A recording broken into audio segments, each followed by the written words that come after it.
करना चाहते हो तो गौदुग्ध लो, दही छाछ लो, दूध में 1 चम्मच डाल करके घी लो। घी के बड़े फायदे हैं। यदि किसी नारी के गर्भ में संतान टिकती नहीं है, उसको बचाने के लिए गौ माता का घी,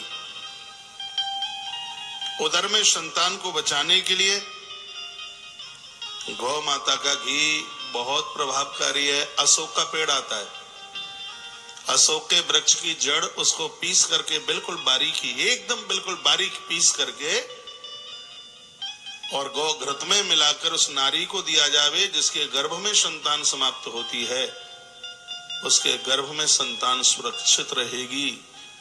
गैया के घी के साथ में अशोक के वृक्ष की जो जड़ है उसका चूर्ण घी में मिला करके सुबह ले लो खाली पेट, 24 घंटे में से 1 बार ले लो।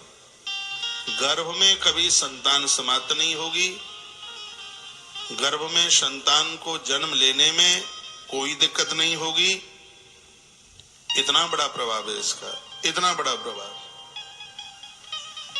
एक बार जयकारा लगाइए, बोले भक्त वत्सल भगवान की, श्री हनुमान जी महाराज की जय। मैं भक्ति की बात आपको कर रहा हूं तो घर का वातावरण ठीक कीजिएगा। पूर्णमासी और अमावस्या को घृत में 8 चीजें मिला करके यदि आप हवन यज्ञ करते हैं, सच में प्रकृति आपकी ऋणी हो जाएगी, कर्जदार हो जाएगी। लिख लें, लिख सकें तो।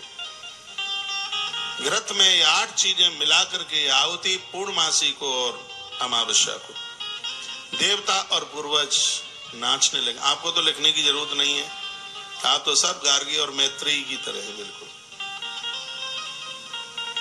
ये चीजें इतनी अद्भुत हैं कि कोई आपको बताएगा नहीं। घर की बीमारियां खत्म होंगी, घर में आरोग्यता बढ़ेगी, घर में आनंद बढ़ेगा। अमावस्या और पूर्णमासी के दिन देसी गौ माता के गोबर के उपले के ऊपर या आम, पीपल, छेकोर दूसरे शब्दों में जिसको समी कहते हैं, इसके ऊपर घी जलाइए। सामग्री और यह घृत कुल मिलाकर के 8 चीजें हैं जो कि घर के वातावरण को ठीक कर देती हैं।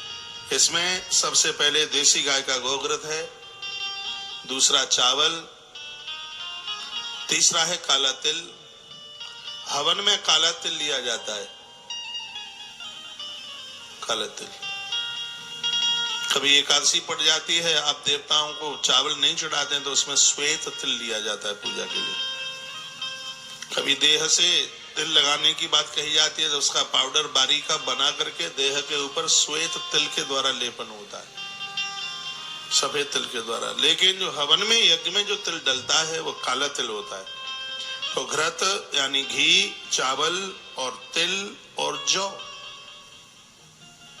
शत्रु के अंदर जो विकार है हमारे प्रति, जो गलत सोचता है, ये जौ उसको समाप्त कर देती है। हवन में यज्ञ की सामग्री में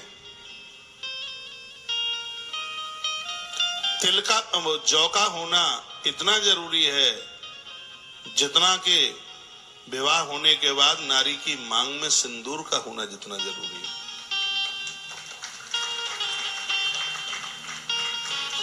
एक क्षण भी मांग के सिंदूर के बिना विवाह के तत्पश्चात नारी को बताया नहीं है। उसके भाल के ऊपर बिंदी, मांग में सिंदूर, पांव में बिछुआ।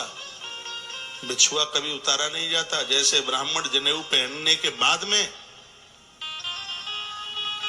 ही पुराना जनेऊ उतारता है, ऐसे ही देवी है, देवियां भी यदि कोई दिक्कत है, टूट टाट के आए बिछुआ तो तत्काल देर नहीं लगती, उसको उतारा हाल ही पहना जाता है।